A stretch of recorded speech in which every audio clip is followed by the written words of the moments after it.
It's sort of like Jesus is like a good shepherd, and if you stay close to him, the wolves don't get you. If you want to stray away from God or Jesus, then you can go into like a wolf's den and be destroyed in a wolf's den. And it's like Satan keeps trying to tell us, don't follow Jesus, your good shepherd, come into the wolf's den, like Adam and Eve or something, and they get devoured. The Bible teaches we're in a spiritual war with Satan. The only way we win it is through believing in God's truth and having God's power to defeat Satan. If you're on God's side, God always wins.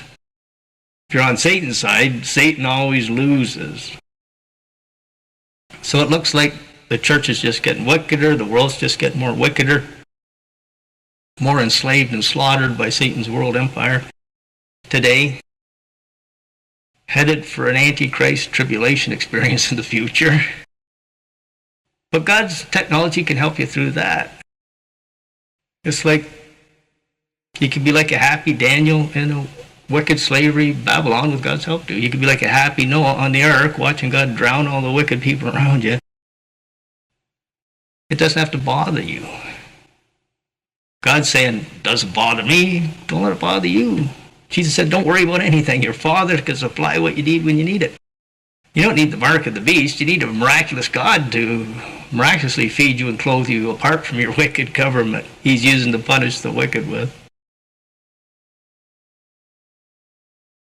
So we need to learn to trust in God, not us.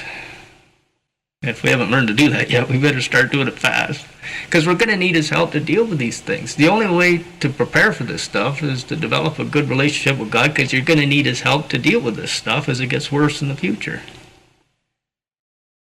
So that you can be like a happy Daniel in slavery, or happy Noah in great punishment on the wicked, or a Jesus in a slavery in Roman-occupied Israel with demon-controlled religious leaders, like Stephen being stoned to death. So we might have to be martyred, but God's a very present help in times of martyrdom. He can help us through that.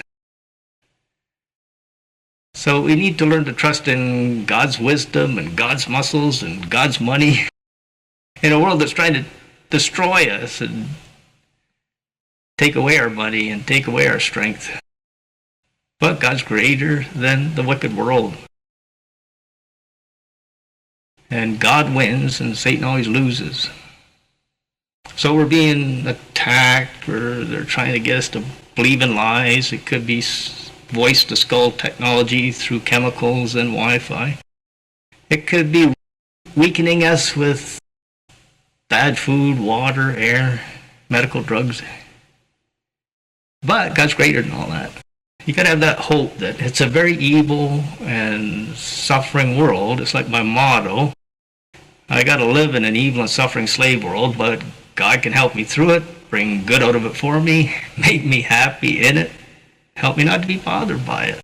God's in control of it, not Satan and the wicked governments or whatever. God can tell me what to do and give me the power to do it, and I can be a successful Noah, I can be a successful Daniel in slavery, I can be a successful Stephen being martyred. Whatever the problem, God's a very present help in our times of trouble. In his presence is a fullness of joy. So we got to live through this evil and suffering world because wicked people want to be wicked and get slavery.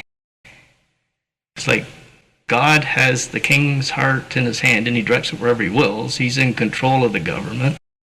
He can tell you what to do. He gave Daniel supernatural powers to deal with slavery. I can be in a lion's den. It doesn't have to hurt me. That kind of stuff. I can be in a very poisonous world. It doesn't have to bother me. Wi-Fi, chemicals. And then when we die, we get to go to a perfect place where there's no more sin or Satan or slavery or death anymore, called heaven, to live there forever, and we don't deserve it. Like the Bible teaches, about 90% go to hell, a few, 10% go to heaven, and it turns into a very enslaved world, a very slaughtering the wicked people world, like the days of Noah Part 2 or something. Just like if you were in Nazi Germany or something, with God's help too, you could handle it. Moses in Egyptian slavery, with God's help too, he can handle it. God can set them free from the slavery. God can destroy their enemy, Satan, or Egyptian army chasing them to the Red Sea or whatever. So that's our hope, that God's our only hope. He has to teach us the truth about the dangerous satanic slave world we're living in. He's got to teach us the truth about his power to handle it all successfully. So we can be like a happy Daniel in slavery or a happy Noah watching people get slaughtered for their wickedness. And God controls it all. And he says, don't let it bother you. I control it. It's supposed to be this way. God wants it this way. He gave them free will choice. They choose to side with Satan. They get enslaved by Satan. They get slaughtered by Satan. World War III, economic collapse, famine, rioting, apostasy. That's what the future looks like. But God can help you through it. Now when you go to heaven, you're free from all this stuff. All because God wants to give you free gifts to have it. I don't deserve it. I don't deserve to be alive and breathing today with a second chance at paradise when I die. But God wants to give it to me because he's a good God. He doesn't have to allow any of us to be alive and breathing after Adam and Eve or something. He's merciful. He's trying to see if he can find a few people that want his gifts to get saved, become his children, be his friends, go to heaven forever, build a family in heaven, which is about 10%, the few. And we got to watch all these wicked people get what they deserve. They want to reject God's salvation. They don't want to obey God. They get slavery. They get slaughter in a satanic world empire today. Getting worse into the tribulation. But God's technology is a billion times more powerful than Satan's. He can help you to handle it.